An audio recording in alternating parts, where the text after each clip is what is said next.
And we should not allow Senator Cherargei to be using this Senate to come and use the regulatory terms and come and demean people. Yesterday we were called grasshoppers, Madam Speaker. In Rwanda they call people cockroaches. And that's why people fought, Senator Madam Thang'wa, Speaker. Senator Thang'wa, we should not allow, and it should not happen. Madam Speaker, if you are lucky to have a boss like Dr. William Ruto, I remember even the impeached deputy president, the president even allowed him a budget, allowed him to chair subcommittees of cabinet, allowed him to chair cabinet meetings, Madam Speaker. Even we have seen, Madam Speaker, Professor Kithure Kindiki. If you get what is your point of order, Senator Methu? Thank you very much, Madam Speaker. And mine will be very, very quick, actually.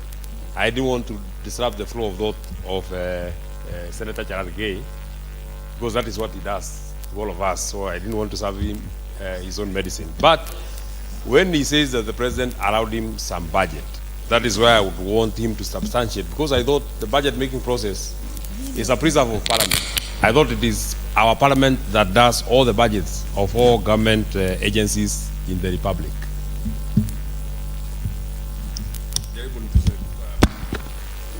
Madam Speaker, I didn't say on the budget. I said allowed him to chair some committee of the cabinet, some committees of cabinet. Point of order, Madam Speaker.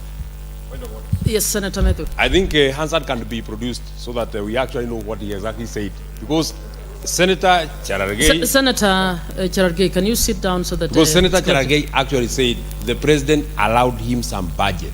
That is exactly what I heard. So if he is disputing that that is not what he said, Hansard can be produced.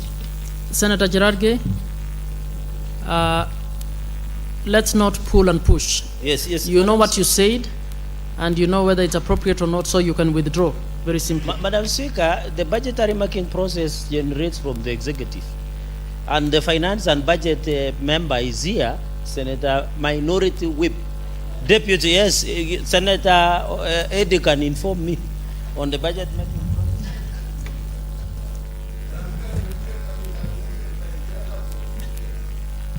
You wanted to inform me? No, you were actually... Sorry. You wanted to inform yourself. Sorry, just proceed. Okay, Yeah. okay. But what I'm saying, if you get a good boss, like President William Ruto, even the impeached deputy president was allowed a latitude to office operations, including he was able to chair cabinet meetings, subcommittees of the cabinet. He was allowed office operations to do as per the law.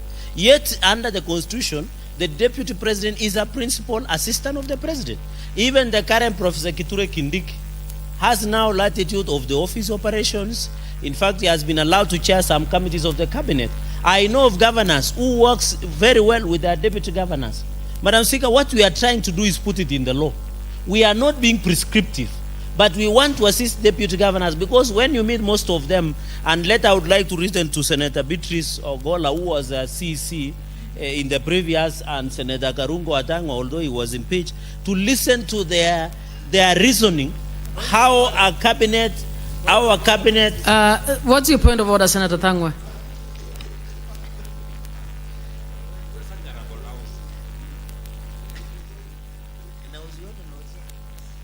Madam Speaker, I don't know why we keep on entertaining this noisemaker, Madam Speaker.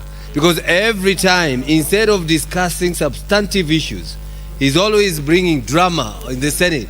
Madam Speaker, Senator, I'm in this Senate elected by the people of Kiambu. And Senator the law Thang'wa is very clear. If you are impeached, you should not be elected. But I was elected and I'm here, Madam Speaker. Senator I do not Thang'wa understand. He should come here and apologize.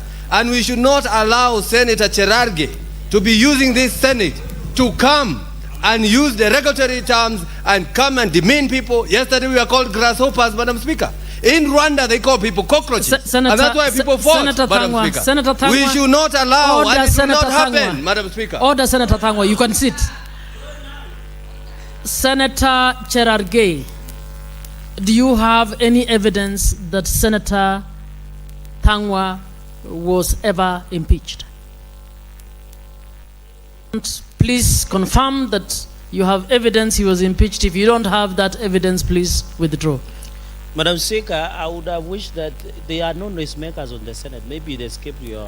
Senator Cherargei, you'll be guided by the chair.